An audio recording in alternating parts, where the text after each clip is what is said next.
কোরআন ছুঁয়ে শপথ, তারপর স্বামীকে বাথরুমে তালা দিয়ে উধাও স্ত্রী। কোরআন ছুঁয়ে শপথ করছিলেন আর কোনো সম্পর্কে জড়াবেন না।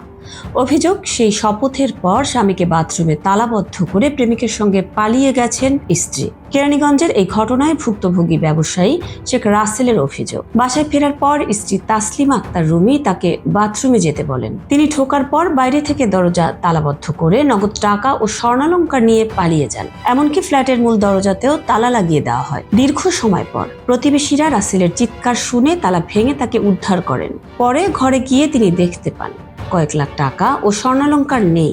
রাসেলের আরও অভিযোগ, এর পেছনে একটি সংঘবদ্ধ চক্র রয়েছে, যারা প্রেমের ফাঁদে ফেলে পুরুষদের কাছ থেকে অর্থ হাতিয়ে নেয়। তবে এসব অভিযোগের স্বাধীন সত্যতা যাচাই করা যায়নি। এ ঘটনায় থানায় মামলা হয়েছে।